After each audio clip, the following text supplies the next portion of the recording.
Testing, testing. Black Man Renaissance. This is Black Man Renaissance.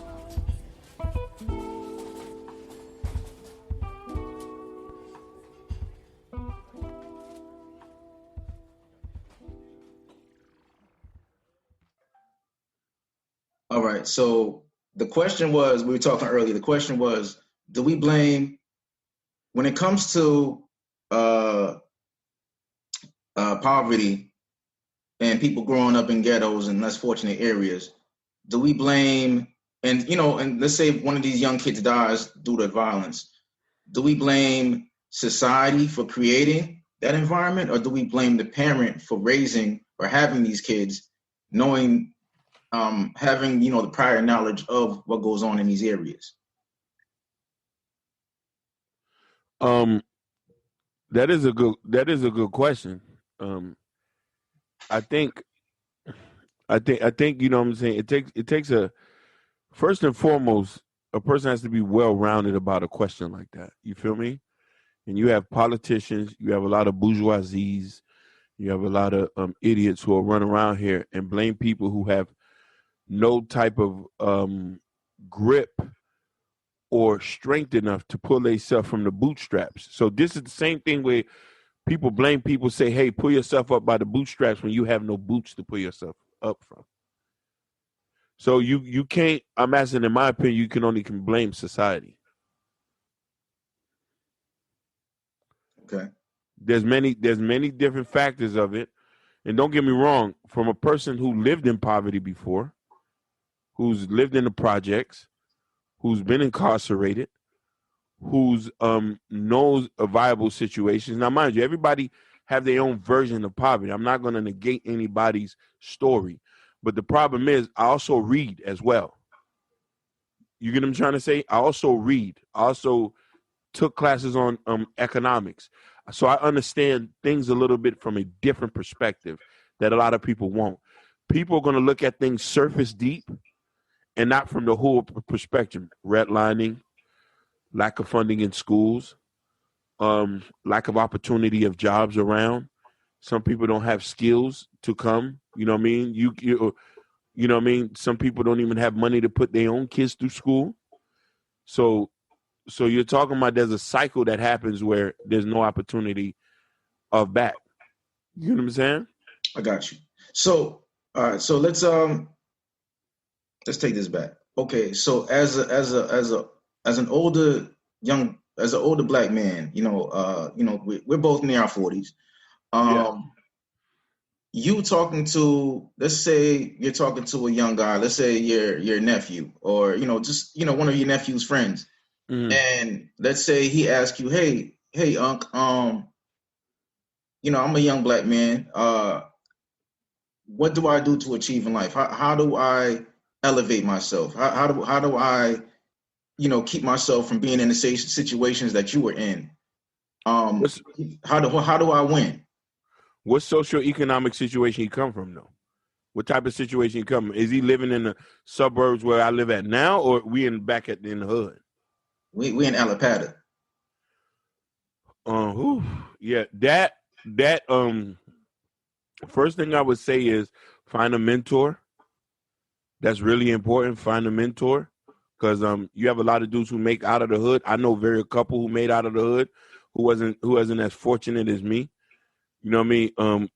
Who was fortunate enough to find a mentor in that type of situation, where you'd be like, hey, get you a mentor, be very determined, know what you want to do. If you can, stay out the way. And for a lot of people who doesn't know what that means, it's slang terms for mind your business. Keep focus and stuff like that. See things that are not see things that are very tangible, in a sense, as far as that, what you think is tangible enough, like in life. And that's the thing. A mentor, like in the ghetto, a mentor is really important. If it's your pastor, if it's your basketball or your football coach, usually kids who are in these type of programs tend to do well in very impoverished neighborhoods. Me, on the other hand, And I could just give you a scope in my thing. My mother worked 12 hours a day, and my daddy had to work 12 hours a day. So we lived in a 2-bedroom apartment. Me, my older brother, and my dad, my older sister, and my little sister, and my mom in another apartment. So mind you, brother and sister already out the house. It's just me now. So now I'm at home most of the time.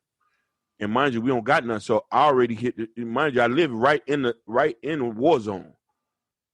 Right in war zone. At I could tell you this at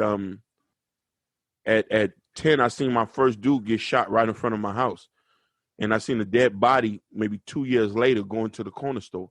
You know what I mean? That's where I'm from. So now with that being said, I'm already picking up on different things. I didn't have no mentor. My brother already left the house.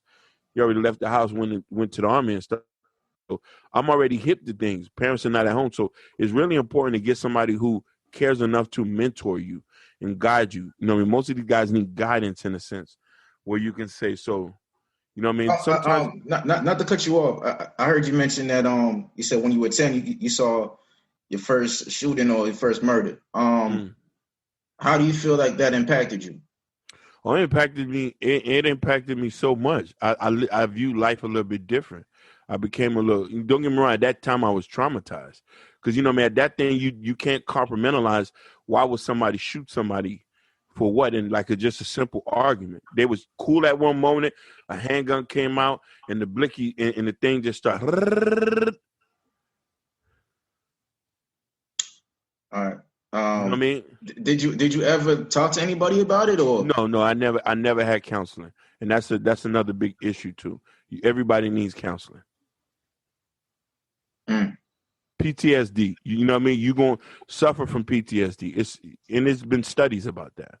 Yeah, I think a lot of black men have gone through PTSD. Man.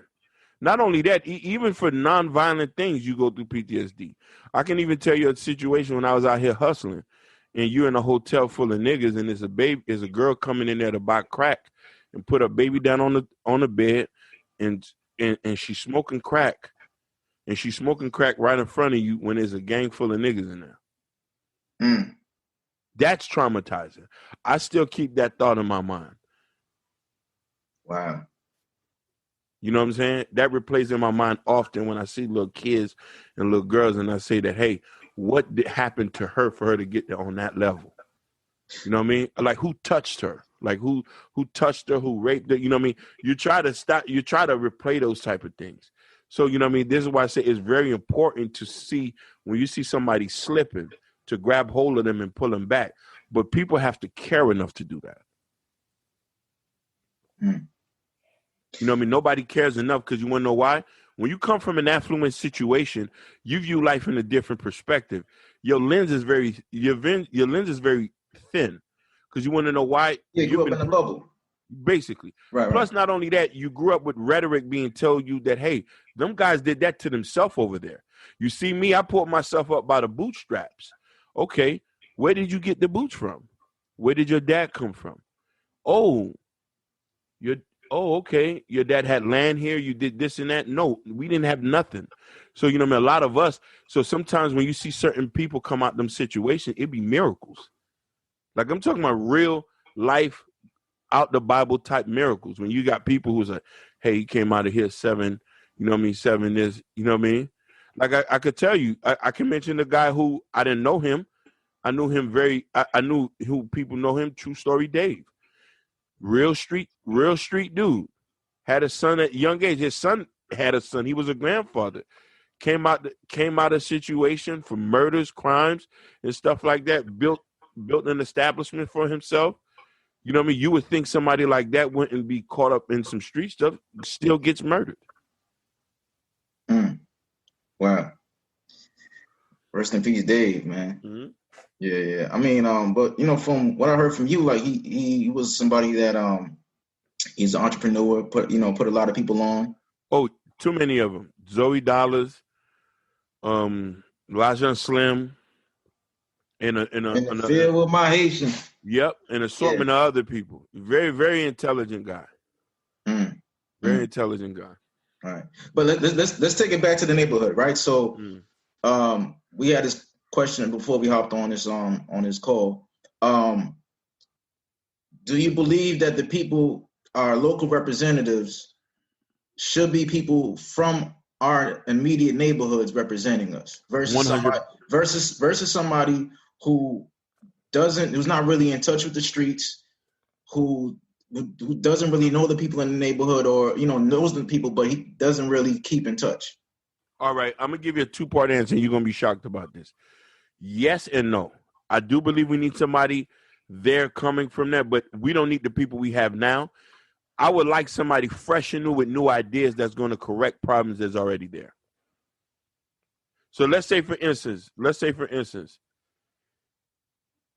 a person who's in a neighborhood knows what things can be fixed and know what things for that. I would gladly love him to be in office if he has the right ideas and lobby, or you could say laws or whatever you could say to bring some type of change in the neighborhood. But I would gladly love a Republican who has concrete ideas that can be executed, that can have some type of effect in a neighborhood. You get what I'm trying to say? When you say a Republican, do you mean like a conservative? 100%. Okay. You know what I mean? 100%. I'm just saying most black people are born Democrats. You never really choose the party you want. And the things about that, we don't look at the policies from other people. I want to hear policies that are going to make changes. Well, that's a problem within itself.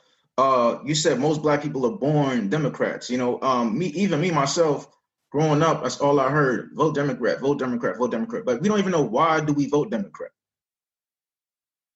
Why do we align ourselves to a party instead of aligning ourselves to an ideology, to a policy or policies? I'm just saying, cause it's a sheep mentality for the most part. It's real simple. You know what I mean? We follow because they were really getting on. What's the brother's name? Ice Cube. Yeah. When he said he took the meeting with Trump, and I'm like, hey, listen, what's the issue? Like he's trying to he's worked with certain economists and certain people that are revered in the black community to create a document or create a contract which is going to help black people in America. Like, why are you getting on for? Because they think that since you align with a party that feels that don't align with them, they're gonna say that you're the enemy. That's the main reason. When clearly, I tell people this all the time. Clearly, Democrats have made some of the most racist policies ever known to man. Bill Clinton signed bills in that are still affecting us to this day. You can't forget the Reagan era, Reaganomics. The Reaganomics. You know what I mean? There have been policies that Democrats has given us that proves to us that we should be thinking maybe not even Republican, but a conservative mindset, even if it's an independent who has an opinion about something. You know what I mean? Like, I would have loved Andrew Yang to be president, to be honest with you. Ooh. I thought, you know what I mean? To be honest with you, he's the only one who had a progressive way of thinking. He had a sense of what was going to happen, and he's proved it. You know what I mean? A lot of people are going to lose jobs. Black people is going to be affected the most. He said that on the Breakfast Club, and here's what I can do to fix it. Nobody wanted to listen. But another thing, too, just to give another example why we need to seek other options as far as policy is concerned. Being from Florida, I've always lived most Republicans here, but also living in Massachusetts, too. You know what I mean? A lot of people forget Mitt Romney is a Republican, right? Right. But they say he might be a Republican moderate, but he had one of the most progressive policies he's ever passed that could be considered universal health care, which is mass health, which still to this day people are benefiting from. I mean, you already know, like, my mom had cancer, and mass health really, really helped with that. And didn't even have to pay $1 for it. Right. You know what I mean? You know what I mean? Whatever magical math they did for taxes and stuff like that, I don't even think people even feel it coming out their pockets. No. You know what I'm trying to say? And this is what I'm trying to say. Like, you know what I mean? I thought Trump had some policies that was going to help people. You know what I mean? Don't get me wrong. There was a lot of rhetoric that was said. There's rhetoric on both sides that seem very racist. You feel what I'm saying? But at the end of the day, which policies that you can do? Look, Biden got president now. They canceled the stimulus checks. You heard about that, right? Right. Listen, they said we ain't even getting it. We was going to get it when Trump and they said we ain't going to even get it. Mind you, here's the thing. People say we shall overcome. 4 teenagers got killed in Florida right after that. What's the difference? Yeah, I mean, you know, politicians are, hey, listen, we're going to say and do whatever we need to get your vote. After we get your vote, man, it's, hey, back to business. Yeah, a bunch of crock of shit. Goofy. Business as usual. Goofies. You know, so you know that's what it is. But you know, I wanna get back towards the you know the youngins out here, man. Rest in peace to King Von, Mo3, King Von, Mo3. You know the brother Benny Butcher was just shot. You know, he was the number. There was Dr. Rose who got shot. The dentist. Dr. Rose, Boozy. Boosie got shot, and mind you, he's doing bad, bro. Oh, is he? Yeah, you know he has diabetes. So that's right. Also complications and all that. He has complications. He's not doing too well. So they had to put a steel rod in his leg so he could hear right. So he's not doing bad. But he also wasn't doing good either because, you know what I mean, when you got diabetes, he was still smoking and he didn't have one of the most healthiest diets. So when something traumatic like this happened, eventually you're going to feel the blunt of it. Right. Yeah, that's crazy, man. Man, listen, man. Like, you know, it's unfortunate that King Von went out like that, man. Like that shouldn't have. Because I saw. Unfortunate. It's not unfortunate. I thought it was correct how it went.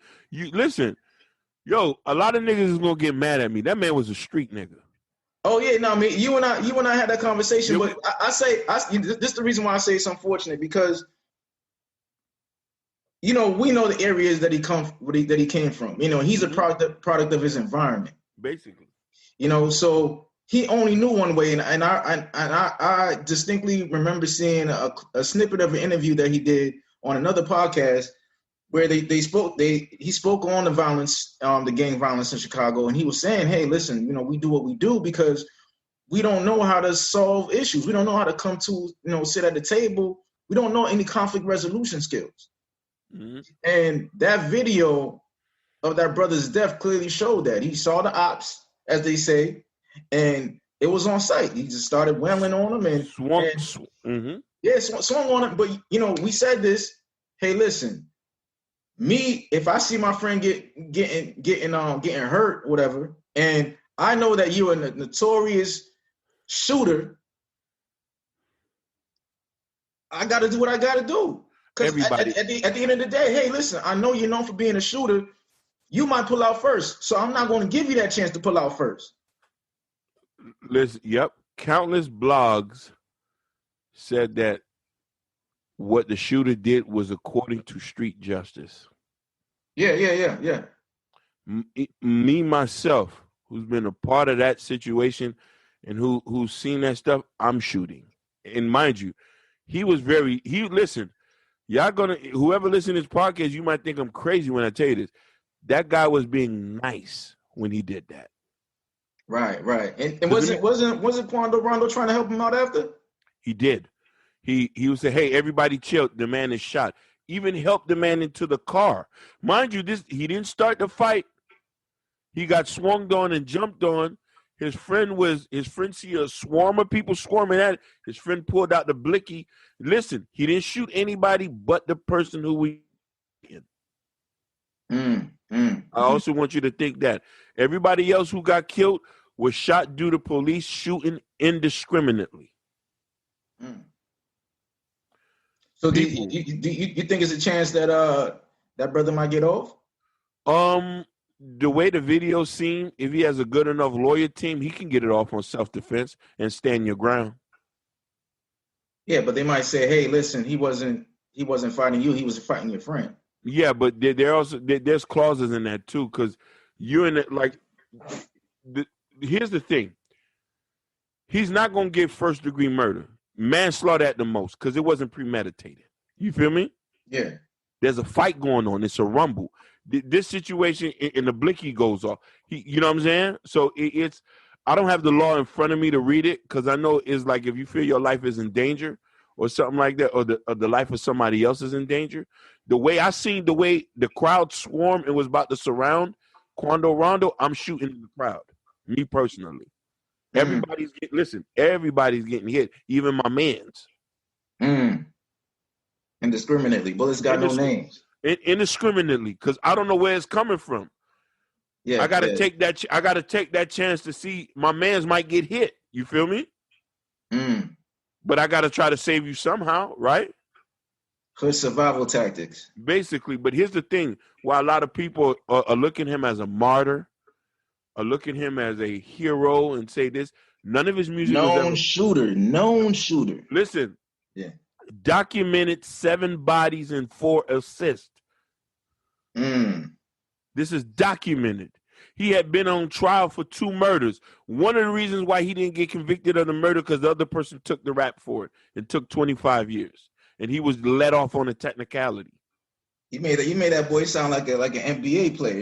He's 7 Listen. A lot of these guys look at shooting dudes in Chicago like it's sports, like it's NBA. Rondo Yeah. #9. You know what I mean? People calling themselves LeVon James. Mm. You know what I mean? 23. Mm. You know what I mean? It's like putting stats on the board. It's them. So nobody should. I didn't feel sad when he got killed. I feel sad for his mama though. I feel sad for his kids. I feel sad for MO3 kids. The fact you should see they just released the footage of the shooter. They got the shooter running on the highway with the pistol, running him down. Yeah, yeah. MO3 running him down. Oh, that was a straight up execution. They shot that boy in the head. Definitely. Yeah. So you got these guys who you live by the sword you die by. You can't call these people martyrs. This ain't Booker T. Washington. This ain't Malcolm we talking about. Right. These are rappers. But yeah, but we live in a day and age where everything's about cloud, and you know we praise negativity to the utmost, especially in our neighborhood. In our neighborhoods, in the black culture, everything that's negative is good. We thrive on it. So if you're smart enough, you should know the difference between negative and this. It's funny you say this. Here's the thing. Yeah. I'm gonna make you laugh. I was watching the ZZ Mills show. Shout out to her. Yes, shout out. And she had a recent drill rapper interview. I advise you people to go watch this. This guy said something very prolific on it. She's so beautiful. She is beautiful. Yeah, she's beautiful. Bad. I don't know where she is, like Nigerian again. But the guy on there say most of the guys who doing drill in UK ain't even really like that. Right. They just doing it for money. He said them guys ain't even on it. He said guys who really doing drill are not rapping. That's what the guy said, and it resonated to me here being in America. And he also said, if you don't like violence music, go listen to jazz. Well, you see a lot of those London dudes that are doing drill music. A lot of them, they hide their face with the balaclavas, the masks. They do. A lot of them who do that, but he said something prevalent. Even the guys here who running and doing drills, 80% of them are not real drill rappers. Mm. A lot of these guys are not really out here putting sticks, with the exception of Vaughn and stuff like that. Like all right, so they're rappers, but they're not really about that life that they speak about. Right? No. Real rappers who are about that life get killed. They go to prison. Take K, he's doing 55 years. Oh man, and listen, that was a hot record he had, man. It's sad. It's sad that he's not able to see any money from it, man. Yeah, it was fire, but he got 55 years. Rondo #9 doing 45. C-Day. Hold on. He's doing 55 years, and he was 17. Yeah, 17. Yeah, take K. He's 20 something now. Yeah. So that means that brother's not getting out till he's like at least 71, 72. You might as well say he need to find him a boy to love. Wow. He needs to find him a boy to love. Wow. Find him a boy to love. That's the only sense of satisfaction of euphoria you're gonna ever get. So no kids, no family, no nothing. Nothing. When you guys out here thinking you want to do a murder, just know your life is over with. Let me tell you something. Your life is not over with just by going to prison. And if some chance, some way you come out here, you gonna get killed. It's a fact. Yeah. The ops is coming. The streets never forgive, man. Nah, they never do. Because you kill one of mine, I'm gonna walk you down. That's a fact. Yeah, that's a fact. Yeah. You know what I mean? But to avoid all of that, live a good life. All this stuff you see on television, listen to music is not real, bro. Some of it is real, but there's nothing wrong with being a square, with being Jean Baptiste from the chess club. You actually are who rappers and street dudes want to be like. They just don't know how to function in that world. Yeah, I think but I think a lot of these kids, a lot of these brothers, man, a lot of these young brothers, man, they're growing up in houses with no father figures. And that's another story, but then that's another issue within itself. We don't know why we don't know why the father's not there, but the father, however, nonetheless, the father's not there. So you're living in a house with maybe a single mother. That single mother's probably working all day. She don't got time to sit there and be watching you. She barely has time to come to the parent-teacher conferences. For the most part. So who raises them? The streets. Oh, no, automatically. So that goes back to your initial conversation. Do we blame poverty or do we blame the people? There we go. You know what I'm trying to say? Do we blame people? Do we blame the government who redline certain neighborhoods like Mississippi, where you have two districts on the same block, but one district is defunded and the other one is funded, and it's in the same area? It's crazy because you see a lot of these invisible borderlines. Yeah, basically. Listen, you've been here. You've been here. Have you ever took Northwest 2nd Avenue, going through Little Haiti? You ever did that? It's been a while. That's where Chef Creole was at, right? Basically. So now, if you go there, you see how rough it looks. As soon as you cross 89th Street in Northeast 2nd and go into Airport Tail, it's a different situation. Mind you, it's separated from a bridge. There's two police cars that sit right at the end of the bridge, and it's nothing but nice houses. That's not far from what's that artsy area now? No, you talking about Wingwood? Yeah. No, that's farther from Wingwood. That's that's another difference. You see, I can even tell you about that.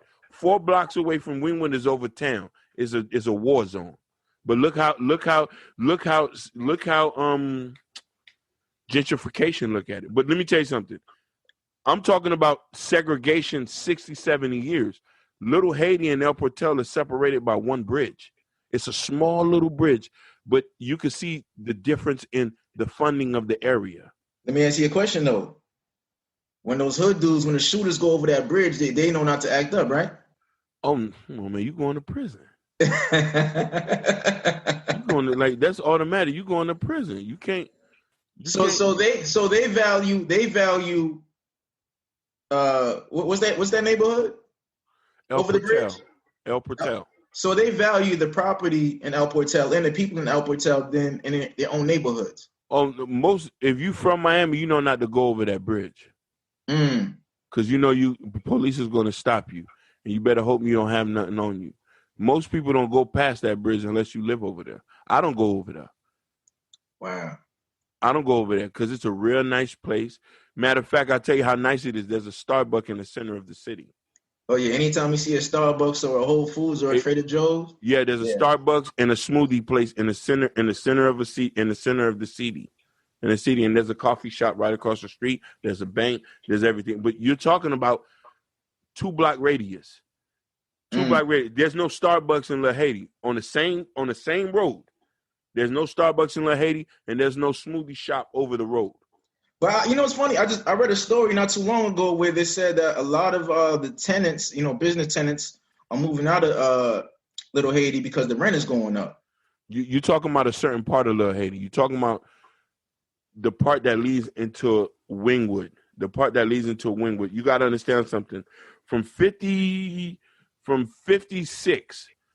in Northeast, from 56 in Northwest 2nd, heading to 46, and then heading to that. But on the northeast side, northwest second, which that leads into, you could take that road and that leads you to northeast second, takes you to Wynwood and takes you to Midtown. They moving all that up until they're gentrifying that. Now, mind you, it's gotten up to 56 and maybe some in like 62nd and 64th, where they're starting to buy up different property over there. And that's the reason why an average house over there used to be 90,000. It's 300,000 right now. 300,000. 300,000 for a house in Little Haiti. Wow. Yeah. Wow. So people are just moving out because they can't even afford these prices now. No. Well, I mean, I'm pretty sure the property taxes are going up too, right?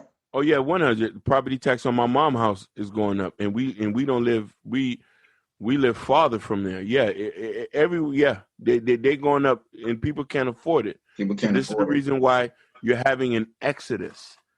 You know what I mean? This is what people don't understand about gentrification. Some of these people own their houses as well. You know what I mean? But when you're living on a fixed income and you're working at, you know what I mean, a bullshit job, but you was able to buy a house, and your taxes are $2-3 grand a month. How you going to, no, $2-3 grand a year? How you going to be able to afford that? Right. Plus you got other expenses, living expenses. Yeah. So, yeah. That's crazy. So let's go back to Chicago. So, you know, they're not, I don't even know where they're at right now. I know Philly's at 400. Last time I checked, Philly was at 400 homicides. Yeah. Baltimore was at 200. This is as recently as 3 weeks ago. So Philly was at 400. Yeah. Baltimore was at 200. I don't know what Chicago is right now, but I'm pretty sure it's up there. And we all know Chicago's crazy, Chirac. The name in itself just shows you how crazy it is over there. But let's say tomorrow that you're elected mayor of Chicago. Yeah. What policies would you implement?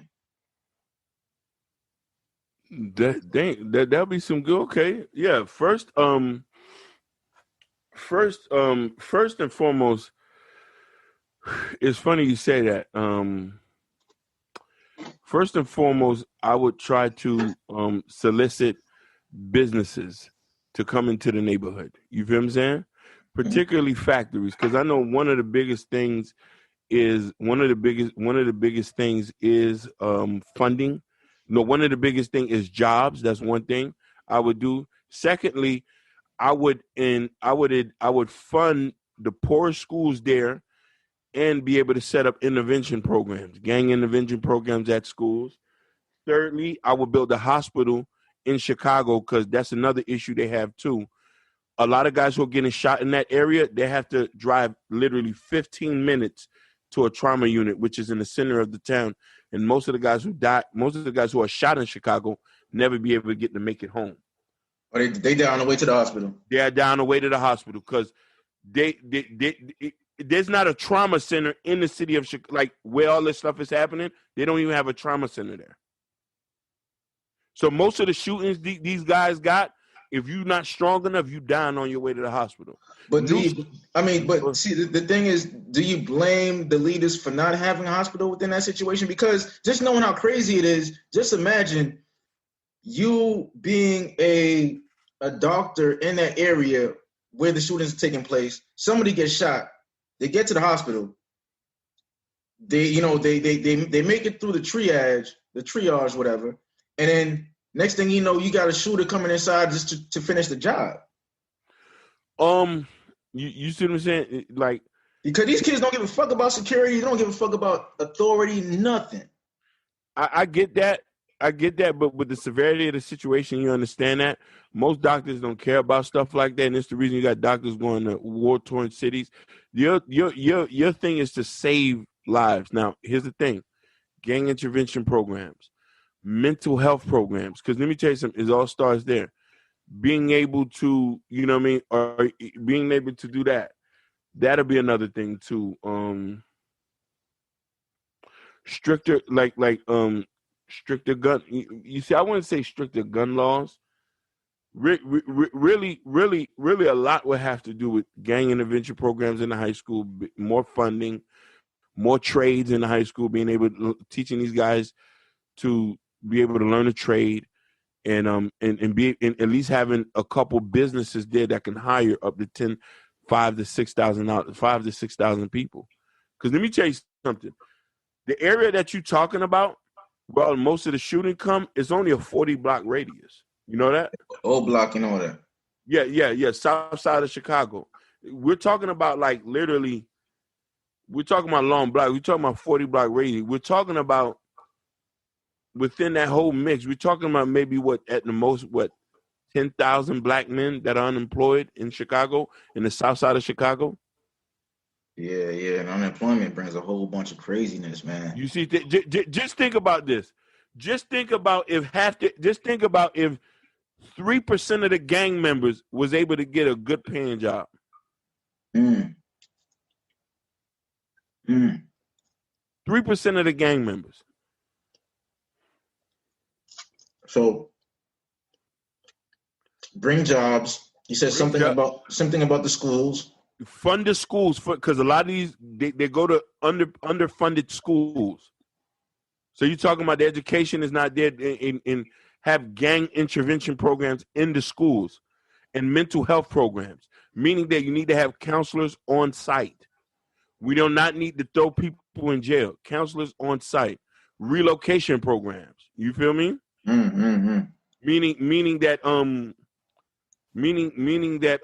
this was a program that I loved in Massachusetts, which I said, Massachusetts was an epicenter for a lot of program.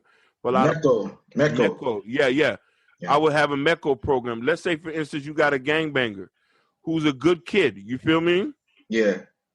And he has potential in robotics or something like that. Yeah. But there's no robotics program in Chicago. So what we'll do is, if he qualifies and his grades good enough, we'll bus him and send him to a school into a town, the next town over. In Lincoln or Concord, right. Basically, bus him there, and usually he avoids all of that. And mind you, his time is spent most of the time over there, and he gets bused back home. I'm not sure. I know I sent you the link, but I'm not sure if you caught the documentary on Netflix, Trial 4. So basically, it's about a guy named Sean Ellis from Boston. He was convicted, or they said he committed a murder, which he didn't. So I think he did like maybe 20, 22 years in prison. Yeah. But he was. So it's crazy because when he was a kid, he had went to MECO. So I think he had went to MECO for elementary school. Mm-hmm. It's something ended up happening. He ended up going back to the hood later on. And that's when he started selling drugs, blah, and then he got railroaded with that situation. But I believe that if he was able to stay, over there, he probably wouldn't have been in the situation that he's in. Mm-hmm. I think his mother was on drugs. She was on crack. Yep. I don't think his father was really in his life like that. So it was just a single mother raising two kids. And she was dependent on drugs and chemical dependent. But the crazy thing about it was, by chance, his teacher from his MECO days lived in Montreal. I think she lived in Quebec somewhere, Montreal or Quebec City. Anyway, she had visitors from Massachusetts going to her house. So by chance, they bring a Boston Globe to her house. She looks through the paper and she goes, "Oh, wow, this is a student that I had." Mm-hmm. So, she loved this kid growing up. She's like, she loved this kid because, he was cool. He was cool with her son. So she went to go visit this guy every chance she got. Yeah. So that was beautiful, man. I was like, wow. That's love. That means that she realized his potential that nobody else probably had an opportunity to do. No, she looked at it. She goes like, "Yo, this is a good kid. This kid was a smart kid in my class and everything. He was good with my son. Like what happened to him?" Yep. And she really took a liking to him. So I think to this day he calls her God mom, because he's like, yo, like she's really like a guardian angel. Like she campaigned for this guy heavily. Mm-hmm. And man, that's beautiful. But just imagine if every kid in the hood had somebody like that, was able to a mentor, or not even just to be able to have an extended family on the other side of the madness. You know what? Yeah, you know what? I live in Alapata, but hey, I got family over. I want Aventura. I'm able to go to Aventura for the weekends. It takes people to care, but it's not only that. Even Aventura, even somebody in the madness that's able to just take you out for a day or something like that. It takes people caring enough and not judging the situation. That's the problem. A lot of you people, especially y'all who gonna be listening, y'all point fingers because you never lived in here. You never stepped into a foot pile of shit and didn't know where it came from. That's a fact. That's a fact. Yeah. That's a fact. Yeah. Live in the first place before you judge and point fingers at people and say that why you're in this situation, or why this dude went up and killed 7 people. There's a cause to a lot of this stuff. People are just not trained killers. People don't suffer from PSD like off bat. You know what I'm saying? Yeah, a lot of these guys, they grew up too quick. They saw things and experienced things they shouldn't have. I remember I told you about this. One of my homegirls, was sending me some stuff about woman being messed with, whatever. And I was like, you know what? I said, the amount of black boys that go through sexual trauma as kids. There's a series on YouTube called Soft White Underbelly, right? Mm-hmm. And it's some white guy that goes around and he interviews people in the underworld, whether it be pimps, prostitutes, anything of that matter, anything of that ilk. So I'm watching an interview the other day, and this is I want to say it's transgender, but maybe he's not transgender, but it's black guy. He was wearing a dress, very, very feminine. I don't even know if that's the politically correct term anymore. But you could tell very distraught, because they're going back into his childhood. They're interviewing him, and this kid was abused so many times, and a lot, man. And I was telling her back to the conversation that we had. I said, don't you realize that LL Cool J, DMX, I think the Baby, and a few other Common, these guys were all what's the proper word to use, brother? What, victimized, violated? Victimized. They were victimized as young boys. Mm-hmm. So you have these guys walking around shooting each other and this and that, but these guys are dealing with a whole bunch of trauma and PTSD that they never dealt with. They're mad at the world, and they don't know who to take it out on. But now you got a gun, and hey, I'm mad. I've never talked to anybody about it. I've never really got these demons out. I'm still living with these demons. So you know what? Fuck you. You're gonna die. I don't care that much about myself, but I can't take my life away. So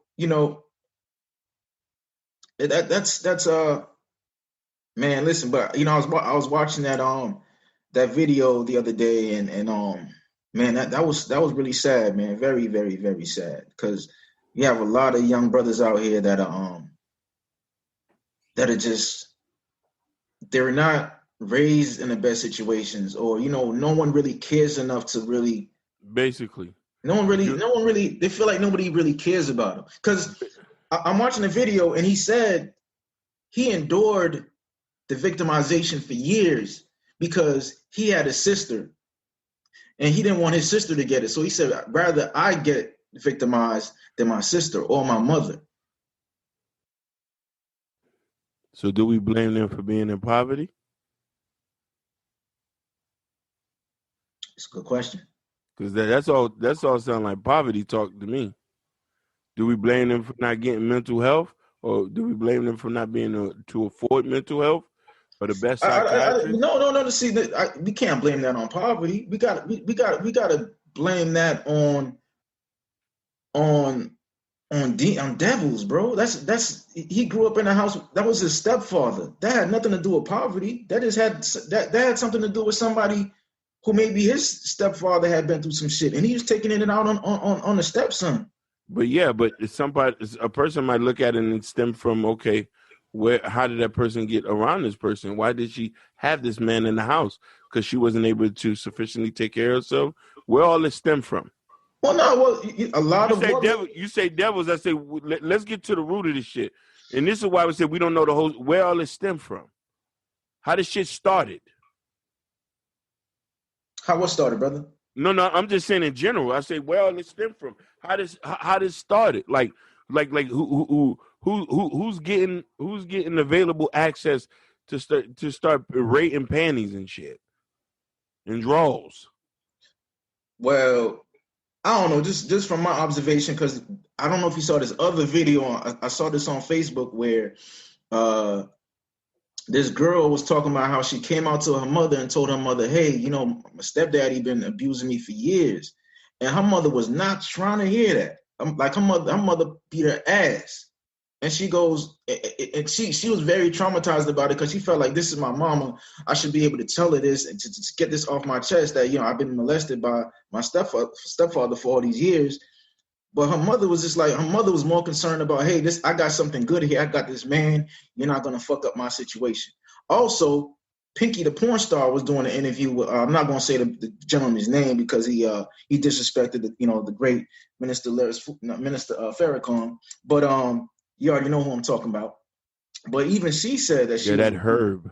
Yeah, she was abused for years. Pinky was abused for years by her stepfather, victimized.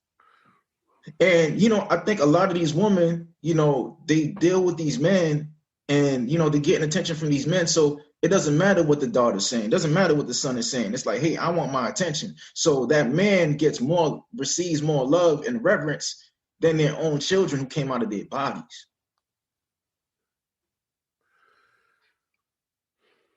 It has nothing, in those situations, it has nothing to do with. It has nothing to do with poverty and everything. Yeah, that's different. And everything to do with the parent, wanting what they want, at the expense of the children suffering.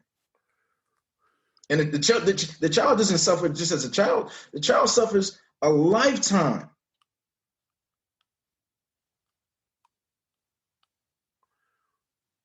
A lifetime. Bro, me as a brother, I'm not a father yet, but bro, listen, I would hate to hear from my child that, hey, this adult did this to me.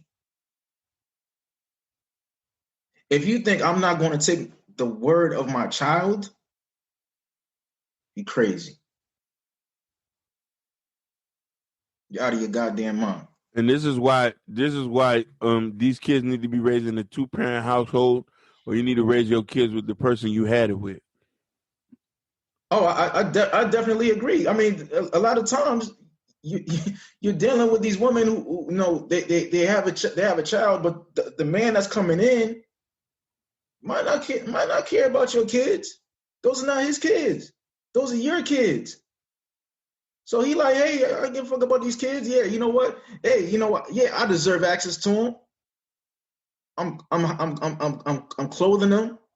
I'm feeding them. I put a roof over their heads. So hey, listen, whatever they get is whatever they get. If they didn't want this treatment, their daddy should have been here. I feel like that's how a lot of them look at it.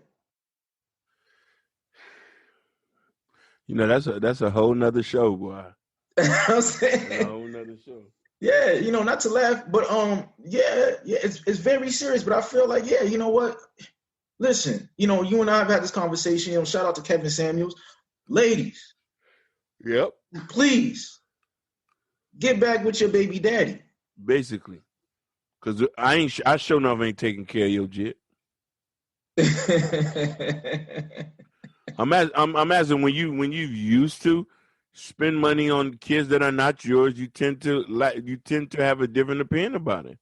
You know what I mean? The kids never respect you. They never look at you as a father figure. You know what I mean? Yeah, I know. Yeah, you've had that situation before. Oh my God, so Yeah. many times. Yeah. I've tried to give the benefit of the doubt. I've tried to, you know, I bought sneakers. I paid for summer schools. You know, with the exception of one kid. One Yeah. kid out of all the relationships that I had one kid who still keeps in contact with me on Facebook. We correspond. He says happy birthday to me and stuff like that. But other than that, everybody else don't even care about. So that's why, you know, I mean, this is why I say it's so imperative that you have kids with the right person when you do that. So you won't have, that's one part of a reason too, where you have a lot of these troubled youth out there too, having kids with the wrong person. You know what I mean? Especially I watched the show Kevin did the other day where a girl said that, oh, the guy had a kid but he wasn't good enough for me. Oh man. Yeah. And I said, okay. And Kevin said it correctly where he says, how did that sound to a man when you tell him that? So you had the baby from an ain't good enough No, you dude. know what? I'll do you one better. How does that sound to her son? Like your daddy ain't shit. Yeah. Like these women have to understand. You sit here and you talk to your sons and you tell your sons, hey, your daddy ain't shit. Your daddy ain't shit. Niggas ain't shit. So he grows up internalizing that. No. Yeah, 100%. My daddy ain't shit. Niggas ain't shit. So hey, listen, I'm a black man, so I guess I ain't shit either. Basically, especially somebody that look like you. You know what I'm saying? I ain't shit either. And so you know what? Because I ain't shit, and I'm black, and my daddy black, any black male ain't shit either. So you know what? It's easy for me to take their life because they ain't shit. None of us ain't shit. I've always been very strict about that with my sisters, about the wording they do when they speak about their exes to their kids. I say, hey, let's not say that. Right. You know, I gotta respect that. Gotta respect. You know what I mean? Because let me tell you something. You have to let a kid form his own opinion about his dad through actions, not through words. Right. You know what I mean? Let him say that. Let him say, "Yeah, this dude never come around, so I know he ain't nothing." Other than that, you keep your mouth closed about that type of business. That has nothing to do with you. You just got to be whatever position you in that kid life. But for the most part, kids, raise your kids, and if you show you ain't gonna be with somebody, don't let them bust all in your cervix. Oh man, listen, and you know, Kevin says this all the time. No woman in this country has a child by force. You have contraceptives to stop before the child is born, and even after the child is conceived, there's a couple different ways. You know, so for you to have these children, and you know, it's crazy. A lot of times, these women are messing with these guys who they know the guy doesn't want to be a father, so but they end up having a father anyway, thinking that hey, that's going to get that man to stay. 100 that keeper in baby. You know what I mean? So the baby comes and he's like, "Hey, I told you what it was. I didn't want this kid. You coming to me for what? I don't want this kid." You know what I'm saying? And now they grow up being resentful, you know, blah blah blah. But hey, you got to tell that kid the truth. Hey, you know, I went and had you knowing that this man did not want you. He didn't want no part of no kids, or he didn't want no part of kids with me. Because you have to look at it sometimes like that. Because you know, God could be messing with a woman, and you know, hey, listen, he might want kids, but he might not want kids with you. You might not be that one. You might have a lot of trauma and a lot of situations. You might be, you know how it is. Hey, you might be like, hey, listen, no, you're not the one. You're just the fun girl. You're just the fun girl.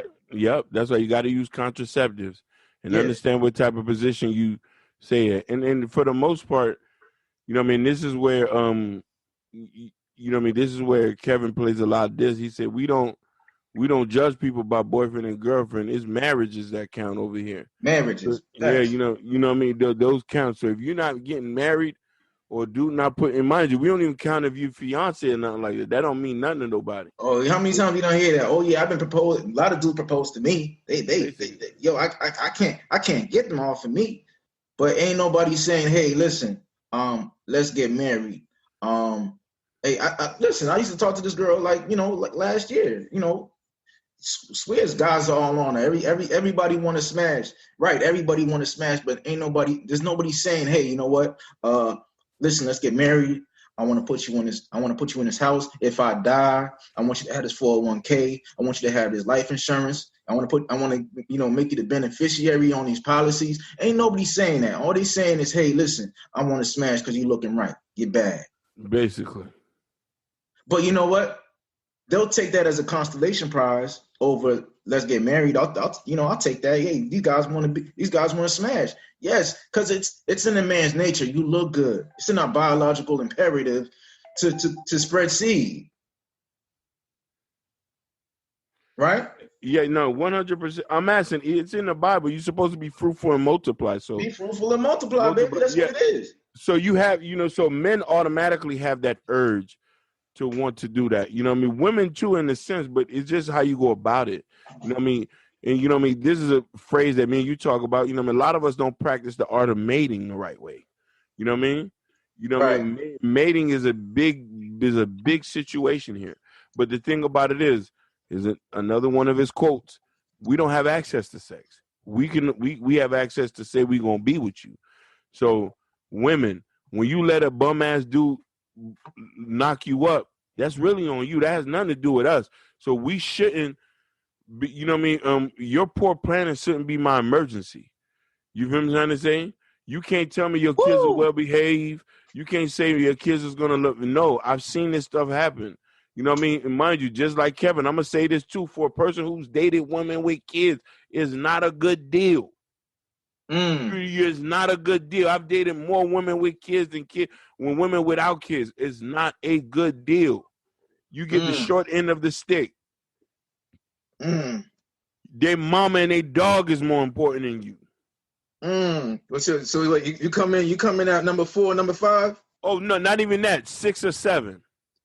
Damn. You know what I mean? And in the marriage, in the marriage in the Bible, because I got to keep saying the Bible, because a lot of you women like to throw religion in our faces. You're supposed to put a man number 1. How you gonna put a man number 1 when your kid is first? Because your kid is number 1. Right. So if you're not gonna be able to give your kid up to the father, so you can put me number 1 and then have a whole new family, you just said, because a lot of y'all not gonna do that. You know what I mean? You're not strategic chess players. So you know what I mean? Go back with your baby daddy. Oh yeah, most definitely, man. Yeah, that's all I got to say on that's the best option. That's the best option. Get back with your baby daddy, because a lot of times too, you'll be messing with the woman. You don't even know if the baby father is still in the picture. You don't know if he's domineering. Listen, back to Kevin Samuel's show. I don't know if he saw the show. I think it was like last week or 2 weeks ago, where he was talking about our modern day women cheaters. And the lady called up and said, yeah, I've been messing with this dude. I think she was married to the dude, but she was still messing with a baby father on the side. And she went and goes and tells her husband, hey, you know what? I've been messing with my baby father.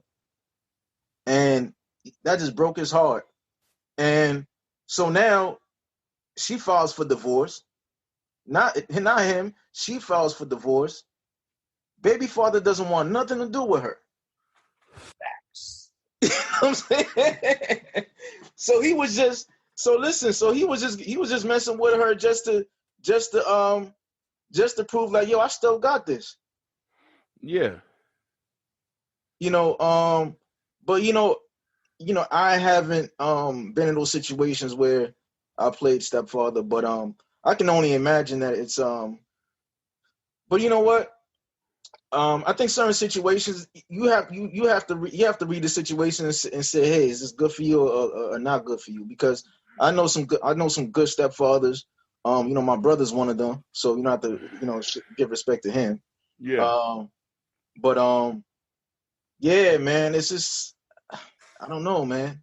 But let's let me answer this question. So, you as a grown man, you as a grown black man, Yeah.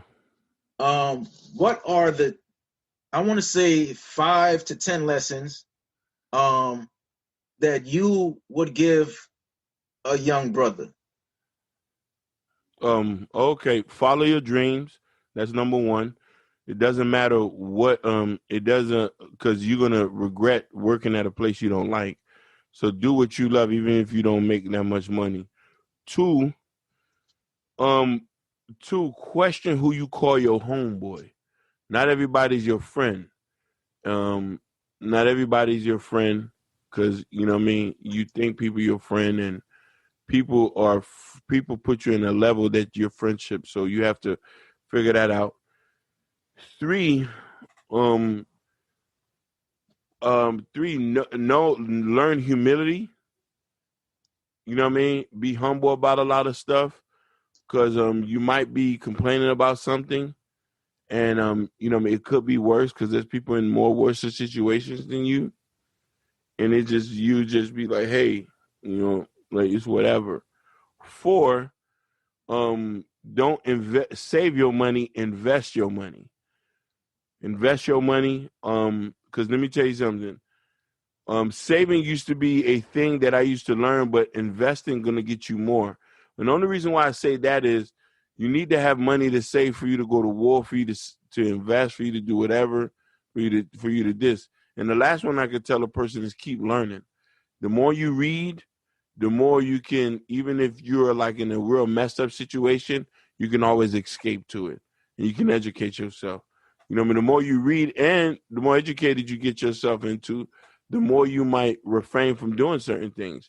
I've seen people change with just one book, and that's my answer on that. Mm, okay. Uh, Damn, I like that. I like that. Mm-hmm. Mm-hmm. Uh, so as a father, your son, let's say your son is 17, going on 18. Yeah. He's a senior in high school. Yeah. So he's kind of undecided about what he wants to do. So Mm-hmm. he goes, "Hey dad, hey pop, I don't know what I want to do, man. Um, I, I I got friends that are going to college, but I got other friends that are going into the military. I got other friends that are going into trade school. Um, what route should I take?" You see, this goes back where you have to be real strategic too. I would say, hey, go to trade school. That would be my first thing to say right now. You can make salary earning money within the less of a couple months. And another thing too, as a parent too, you got to know your child too. If you know your child is a C student, why waste your money to send him to college though? Hmm. No, no, You know what I mean? I definitely hear you on that. You But see what I'm trying to say? I think as well as a parent, you should try to. And I was telling my boy this like a while back, because his son is smart kid. And I was like, hey man, put your kid in like coding classes or something. Like, you wanna make sure you start them off early. So, when they get to that level, they're kind of proficient in something, or they know, hey, listen, I want to go this route. Like they might be like, hey, listen, I love computers. I want to be a computer technician. And that's from messing with computers for like 5 or 6 years prior to that. Taking computers apart. I know this kid that does IT, and I was like, yeah, how did you get into this? And he goes, hey, listen, man. He's like, yo, I was breaking computers and putting them back together. Like that was his thing. So now he does IT. He does very well for himself. Works for IBM. He's a tech IT dude. Um, but yeah, man. So yeah, so you would try to channel him to the trade school side of things. 100%. And even if he didn't want to go to school, I wouldn't. I would support that too. Okay. Because let me tell you something. We're living in a new age of way of things, And sometimes you're not going to put yourself in debt and put that person in debt to try to fill a void or showboat for something that doesn't need to be done. You know what I mean? But still the thing too, if you know your child well enough, you know what he want to do and what he's going to, because they're going to talk to you about it. If my son came to me and said, I want to be an entrepreneur, if you were a person who you were smart and you save money and you put a little money up for his college, you will withdraw that 20, 30,000 and say, let's go. What you trying to do? And I want to open up this food court. Fuck it. We'll set up one downtown for you. Let's get it. And you be in the car working for him. On G, you his son, but he's your boss now. Your life is over with when you have a kid. You got to make sure they straight. Oh, here you go, son. Here's the money. I'm gonna work for you. A lot of people don't get that, man. You know, once you have kids, it's all about them now. Yeah, definitely. So, but you see what I'm saying? People have to have a vision, though. They have to be a visionary about stuff. You know what I mean? But when you follow same old traditional ways of raising kids, this is the reason why we got a lot of kids running around here 100, 200K debt. Sometimes they don't even finish school. They got 40, 60K debt, and they can't even be able to move to the next level of life. So you got to know your kid and know what you think they best can fit into. Now, mind you, if your son or daughter is very bright, they're busting their ass, they're getting good grades, or they graduated valedictorian, then, man, you're going to have to eat that and send them to Morehouse, send them to Spelman. But if not that, you better take your ass down there to Quick Creek. Yeah, like, listen, my nephew's going to firefighter school. We already got him set up. Oh, that's beautiful. That's beautiful. Yeah, we already got him set up. Nigga, I look at his report card every day. Nah, baby, you going to firefighter school just like your cousin. My cousin's son is a paramedic. His dad is a police officer. Oh yeah, good blue collar jobs. But here's the thing: is by his dad being a police officer, he knows firefighter guys. As soon as the guy graduated paramedic, he started like a week later. Listen, outside of our community, that's what they do. Yeah, basically. That's what they do. Basically, you know what I mean? They practice nepotism, and nepotism is the best way. You know what I mean? You're supposed to make it easier for your kids to succeed so your generation can flourish. If you don't understand that, go read a book. Yeah. I mean, I think as a parent, you got to be very strategic, even to the people that you appoint as godmother and godfather, because these are the people that, listen, if God forbid something happened to me, I want y'all to be heavily in my child's life. 100%. 100%. So you can't be having no goofy dude, a goofy woman as the godmother, the godfather. You got to make sure, hey, listen, if something happens to me, that you can step up to the plate. If I get sick, or something happens to me, that you can step up to the plate and make sure that my child is good. You're gonna raise my child as your own. But let's get back to your son now. Let's say now he's 17, he's grown. He says, "Hey, Dad, what are the top things I should look for in a wife? Not a woman, in a wife." Discernment, enthusiasm, cooperation, family oriented, and she understands that you and her are not equal.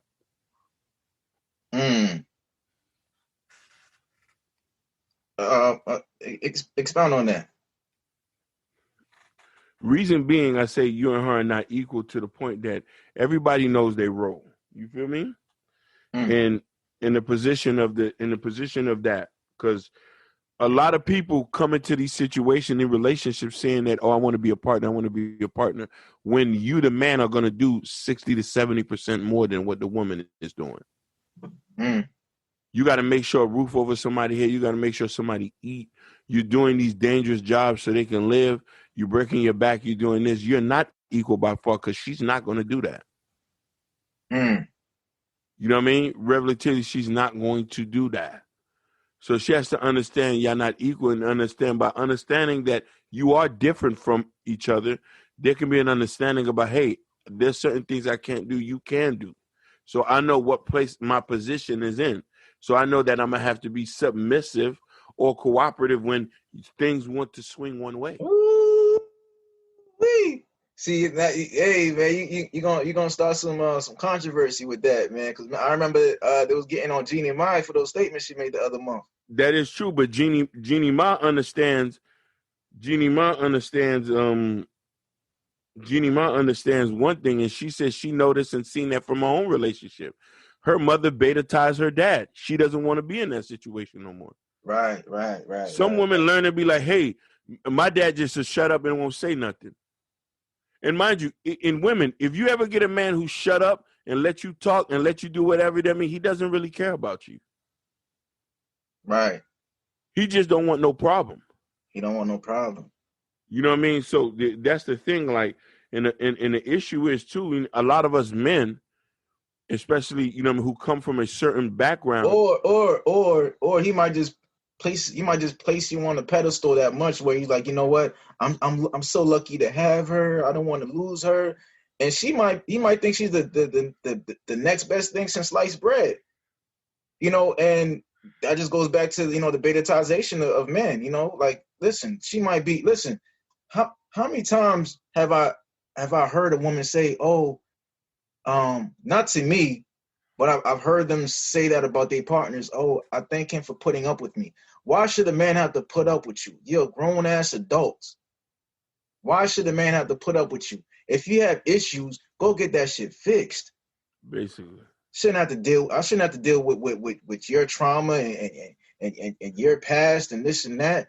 No, get your mind right before you even get on this dating market, baby. Come on, this is. Nah, man, let's just not do that, because you know what? Because you do that, and your son and daughter see that growing up, your daughter gonna think, hey, being a problem, being uncooperative, being disagreeable is the wave. So hey, this is how I gotta be, and she's gonna go get some soft dude that's gonna sit here and take whatever and quote unquote put up with you. That's crazy. That's madness. And your son's gonna look at it like, hey, listen, he could probably gonna be beta-tized and probably be looking for women who are gonna be his mother. Or the reverse. He might say F woman and be this incredibly rude dude to woman. He might just grow up hating women. But yeah, I think, brothers, that's another issue. Brothers gotta do better with the woman that they choose, man, because your woman is a reflection of you. So if you're going out here, I've always said that your woman is a reflection of you. So if I pick a woman and we're out, or I might not be out, she might be out, but people associate her with me. People gonna be like, damn, like that's your woman. I remember shout out to Kevin Samuels again. He said that one of his ex-wives, he brought her to a company function that his company was throwing. And I think they told him after the event, hey, listen, please don't bring your wife to any more functions. I was like, wow. It happens. I was like, wow, like she was just that. She just left a bad taste in people's mouths. Like wow. So if she's like that outside, imagine how she was at home. No, I agree with you. Yeah, brothers, man, please do not deal with that. Love yourselves more than to deal with a woman who is just, she's not good. Because I feel like a lot of brothers get it mixed up. You have shout out to my brother Marvin Speller, because he told me this a while back. You have the I think he said the 85%, the 10%, and then the 5%. The 85% that are just fun, that are just no good at all. It's the fun girls. The 10% that, okay, maybe you can do something with them, but the 5%, that rare unicorn. You say you got that 5% that is just they that's the one. And he said you always gotta look for that 5%. So that's something I would definitely instill in my son. Hey, you gotta look for that 5% woman. 100%. You can sit here, have fun, boom, boom, boom. Make sure that you're safe with it, because if she's not fun to be around, this is not somebody that you're gonna want to co-parent with. So definitely, please be careful about the woman that you're messing with, because once you have a child with them, you're pretty much stuck with them for the rest of your life. Basically, so that's why find the right woman and marry her and lock in, and that's it. Yeah, most definitely. Hey, brother, man, plug in everything you got going on. Oh, I do a bunch of different things. I got a podcast too called Chaos Culture Radio, where we get loose. Slow it down. Chaos Culture Radio. Yeah. There we go. Yeah. Yeah, Chaos Culture Radio. Find me on all platforms. Chaos is spelled correctly. Chaos and culture is spelled correctly. Yeah. And that's pretty much what I'm doing right now. Oh, listen, I saw a t-shirt. I saw a picture with a brother with a nice t-shirt on, man. Yeah. Hey, it sounds smart to a dumb end. So if you want to cop the t-shirt, my man's got the. Where did he get that from? You see, I can say he got it from me, but the link, my man's will put the link in the description. Yes, sir. You know what I'm saying? This is how we do it. That man's yacht club. Put some respect on it. GNYCB. My brother, yo, thank you for coming through, man. This is the first of many conversation, but I appreciate you, man. Oh, anytime. Yes, sir. Love. Yeah. Thank you for listening to Black Man Renaissance.